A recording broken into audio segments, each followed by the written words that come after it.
My God, I hate trucks.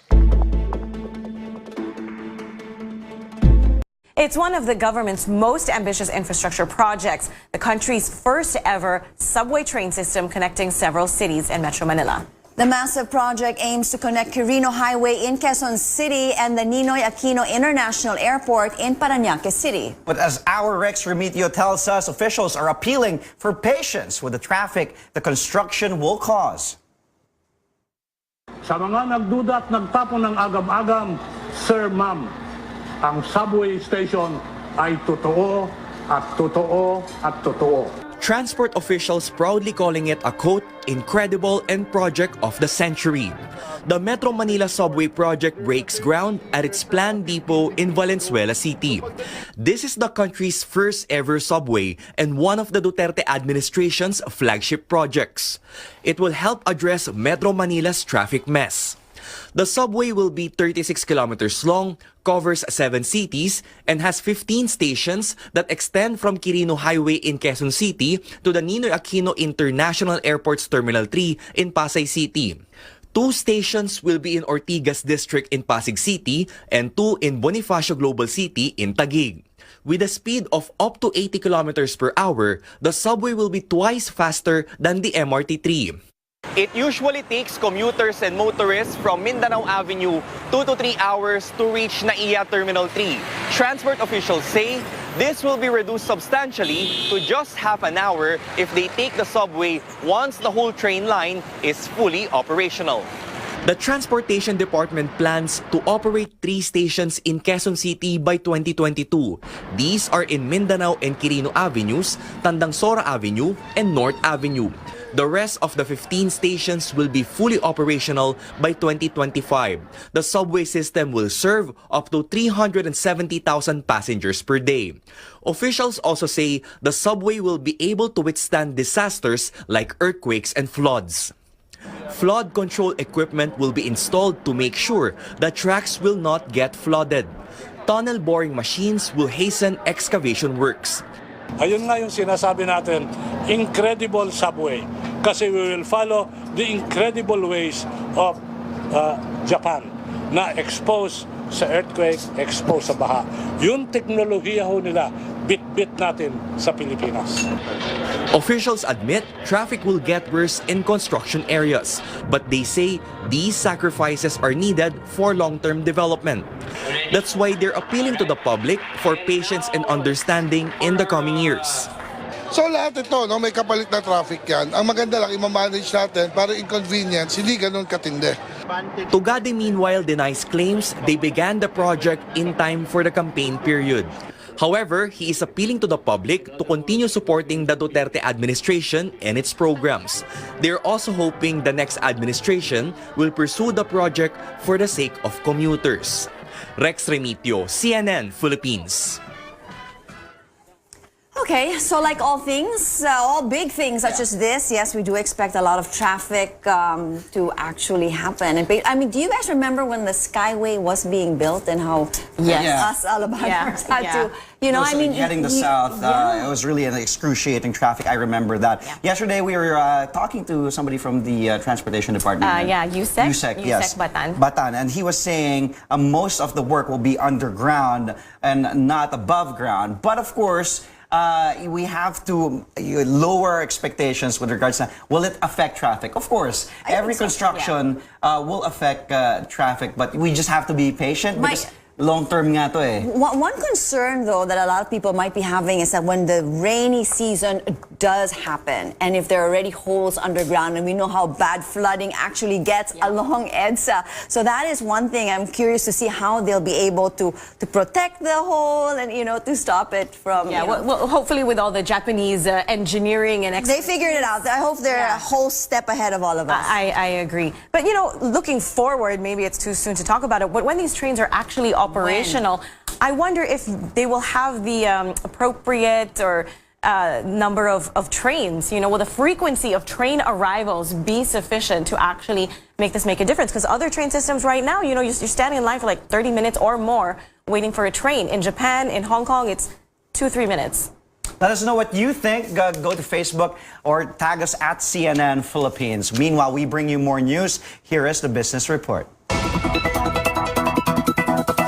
Billions of liters of fuels will be subjected to marking next month to address smuggling. The government says the fuel marking program hopes to raise 20 to 40 billion pesos in additional revenues every year. The program is a scheme under the train law where molecular trackers or fuel markers will be injected on all tax-compliant imported and locally refined gasoline, diesel, and kerosene. The mechanism is seen to help curb oil smuggling, which officials say result in as much as 44 billion pesos in lost revenues every year. The Bureau of Internal Revenue will be in charge of enforcing the program on refined fuel, while the Bureau of Customs will be in charge of doing the same on imported fuel. The Finance Department says the government will pay 6 centavos in fuel marking fee for every fuel. DOF Assistant Secretary Tony Lambino says this only translates to about 3 pesos for every fuel tank. Several government agencies led by the Commission on Elections coming together to crack down on illegal campaign posters. Operation Baklas officially begins today, with authorities taking out campaign materials that violate COMELEC rules. Posters should not exceed 2 by 3 feet and streamers should not exceed 3 by 8 feet. And they should be put up only in COMELEC designated areas and private property with owner consent. Earlier this month, COMELEC officials said they had reached out to candidates who supposedly violated the rules on campaign materials. A challenge to a debate for the Hugpong ng Pagbabago is still on the table. Now, the Ocho Derecho Alliance is letting the regional party dictate the rules of the proposed face-off. But will the HNP finally accept the challenge? Anjo Alimario reports. They came prepared at Plaza Miranda in Manila, waiting to debate with administration senatorial bets. But empty seats greeted Ocho Derecho. No one from Hugpong ng Pagbabago showed up. Hugpong campaign manager Davao City Mayor Sara Duterte said she prefers a more organized debate over what she calls palengke style. She says a debate should not be rushed, similar to inviting someone to a fist fight. The opposition says it is willing to give it another shot. In fact, it wants Hugpong ng Pagbabago to draw up the parameters. Sila na ang gumawa ng rules, sila mamili ng oras, sila mamili ng lugar, at yung mga taong sasali sa debate, at kami nakahanda dyan. Former Solicitor General Pilo Hilbay says they want to engage Hugpong in a debate, not to an intelligence showdown, so the public would know where they stand on a number of issues. Hilbay says a possible topic, the death threats on Caloocan Bishop Pablo David. Any threat against the life of a Filipino, whether clergy or ordinary Filipino, is a serious matter. Samira Gutok urges administration bets to go beyond song and dance routines during campaign rallies. Sana po substansya at hindi lang teatro. Some Ocho Derecho bets visit Baseco in Tondo, Manila, meeting senior citizens and the urban poor. Volunteers and supporters make the most of their door-to-door campaign, or what they call Project Makinig. So what's the difference with the usual campaign gimmicks? Instead of listening to candidates, the opposition bets hear issues and concerns straight from the people. Angeline Pongos was asked if she knows Ocho Derecho candidates. Kilala ko po yung iba po hindi ko po masyadong kilala. In the questionnaire, Pongos says she's not familiar with Makalintal, Alejano, and Hilbay. When asked who among them she's willing to include in her ballot, she checked all of their names. But siyempre, pag-aralan ko rin po kung sino pong, kasi hindi naman po pwedeng na lang po ng sinasabi nila. Pongos has her own wish list that she hopes those running for the Senate will fulfill. Trabaho, presyo bang bilihin, kahirapan. And it's not just Pongos' list, not just those from Baseco, but for most Filipinos. It's now up to the candidates to deliver. Anjo Alimario, CNN Philippines. The chairman of Hugpong ng Pagbabago clarifying what it would take for the party's senatorial bets to face opposition candidates in a debate. Davao City Mayor Sara Duterte says there should be a third-party organizer for the event. Mayor Duterte adds, even if the debate pushes through, she cannot assure that all members of her party will participate. She explains some candidates are not interested in debating because their candidacy is based on their track record. Senatorial candidates JV Ejercito and Jinggoy Estrada in familiar territory as they joined campaign sorties of Hugpong ng Pagbabago. The party went to cities of San Juan and Manila, the bailiwicks of the Ejercito Estradas. Joyce Ilas tells us more. Hugpong ng Pagbabago Senate bets barnstormed Ejercito Estrada countries on Wednesday, San Juan and Manila.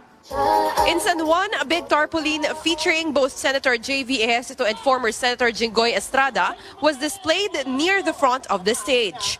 The estranged brothers both attended the campaign caravan, but did not see each other. The two sons of Manila Mayor and former President Joseph Estrada have not been on speaking terms for a long time, but have been campaigning together under HNP. Ang susunod ay ang kaaway ni Senator Jinggoy Estrada. Wala man siya diri. Ay, sorry ma'am. Andito pala ang mama. Ano ba kayo? Hindi naman lang sinabi sa akin. In a speech, JV apologized to San Juan residents for leaving early due to another commitment. San Juan is currently led by Mayor Gia Gomez, JV's mother, while Jinggoy's daughter, Vice Mayor Janela Ejercito Estrada, hopes to replace her. Pasensya na kung ako'y kinakailangan una. Ako po itatakbo pa ng Valenzuela para po doon sa groundbreaking ng subway system pang Metro Manila. JV has repeatedly expressed apprehension that this elections will be a more difficult one, with him and his half-brother both running for senator. Meanwhile, in his speech, Jinggoy campaigned for his half-brother. Ang pakiusap ko lang sa inyo, sa susunod na sa darating na eleksyon, gawin niyo na rin number 1 si JV kahit number 2 na rin ako. Jinggoy says he sees no problem with having two Ejercito Estradas running for senator in these elections. In Manila, JV and Jinggoy finally stood on one stage. But the brothers still barely talked to each other, even when their father was on the same stage with them. For HNP's chairperson Davao City Mayor Sara Duterte, having two Ejercito Estradas run for senator is not a problem. Sa tingin ko hindi kasi madami naman ang mga nag-iisip at madami ngayon ang tumitingin sa track record kung anong nagawa ng isang kandidato at saka iba yung apelyido nila, yung isa Ejercito, yung isa Estrada. Aside from the Ejercito Estradas, several Hugpong candidates also courted Manila and San Juan voters. In 2016, Manila had almost 1 million voters, while San Juan had more than 71,000 voters. Joyce Ilas, CNN Philippines. Interim body tasked to set up the Bangsamoro government met for the first time in Cotabato City Wednesday. Members are starting to organize the Bangsamoro Parliament, a unique regional arrangement of the country's presidential unitary system. This comes amid the decommissioning of armed members of the Moro Islamic Liberation Front. Our senior correspondent David Santos has more. Almost a week since the oath-taking ceremony, Malacanang releases the appointment papers of 76 out of 80 members of the Bangsamoro Transition Authority or BTA. The 4 other nominees are still being screened. Interim Chief Minister Murad Ibrahim calls for a special caucus on Wednesday, the first of the newly created interim body. On top of the agenda, get to know each other. Kasi we don't know each other, we bump into each other, we don't even know their names, where they come from. Since it will convene into a parliament for the first time tentatively on March 11th, the BTA also has to finalize its rules of procedure. The draft will be passed around among members before the inaugural session. Former Lanao Congressman Pangalian Balindong says while the Bangsamoro Parliament is a, quote, first of its kind, its rules may still be similar to those of Congress. Balindong is nominated for Deputy Parliament Speaker. Mas mabigat ito because this is something novel, something new. The decommissioning of Moro Islamic Liberation Front combatants will go hand in hand with the setting up of the Bangsamoro government. Under the peace agreement, the MILF should have decommissioned 30% of its combatants with weapons by this time. Murad says the list of MILF rebels and their arms, numbering about 13,000, are being validated. This could take at least 3 months. Big question is, how will the new political entity deal with armed groups and lawless elements in the region? Aside from the MILF breakaway faction, the Bangsamoro Islamic Freedom Fighters, the Maute Group in Lanao del Sur, and the dreaded Abu Sayyaf Group in Western Mindanao remain a major security threat. Opening our dialogue with them, trying to convince them, trying to prove to them that ang pinakamaganda ay they will already join itong country because they are welcome to join. If reaching out and urging these armed rebel groups to surrender will not work, coordinating with the national government for a military solution will be the last resort. In Cotabato City, David Santos, CNN Philippines. 10 minutes before 7 o'clock, let's do another quick road check right now. Let's take a look at live pictures of the Villamor northbound at grade, which is below the Skyway. And if you are driving, headed toward the exits to EDSA Makati and Manila, this morning, right now, as you can see, traffic here is already heavy. Volvo's Polestar reveals its first all-electric car, Polestar 2, which is slated to go into production in 2020. It will be complete with Tesla Model 3. Take a look.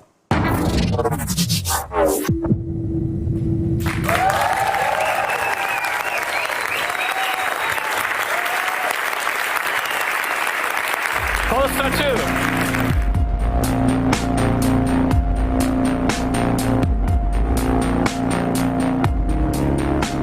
You can rely on the electric power of Polestar 2.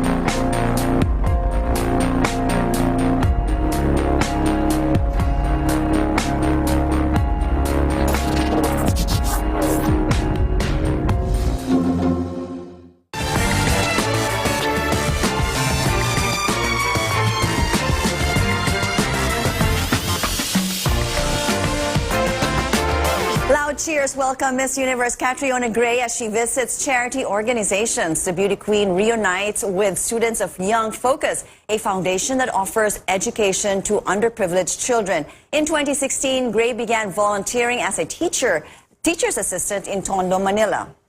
Sana po I made you guys proud noong December. And, you know, it's always been in my heart to always be involved with the Young Focus family. So this is not the only visit, but hopefully many of this year. So you'll be seeing me a lot. Okay lang ba? Gray also visited nonprofit group Smile Train. The Miss Universe organization and Smile Train launched their charitable partnership in 2016. The foundation provides free cleft surgery and cleft care to children globally. Several government agencies led by the Commission on Elections coming together to crack down on illegal campaign posters. Operation Baklas officially begins today with authorities taking out campaign materials that violate COMELEC rules. Posters should not exceed 2 by 3 feet and streamers should not exceed 3 by 8 feet. And they should only be put up in COMELEC designated areas and private property with owner consent. Earlier this month, COMELEC officials said they had reached out to candidates who supposedly violated the rules on campaign materials. In other news, President Rodrigo Duterte is raising doubts as to whether the Marcoses did steal from government coffers. In his speech at the General Assembly of the League of Municipalities, Mr. Duterte said to this day, the government has not proven anything about the Marcos family's ill-gotten wealth. Here's the president in his own words. That Marcos was a dictator that they stole. Until now, you have not proven anything except to sequester and sell. Hindi mo nga sigurado kung talagang kay Marcos ba yan. Sabi ko nga, there is the ecclesiastic. There will be a time to be silent. There will be a time to just say nothing. But there will be a time for reckoning.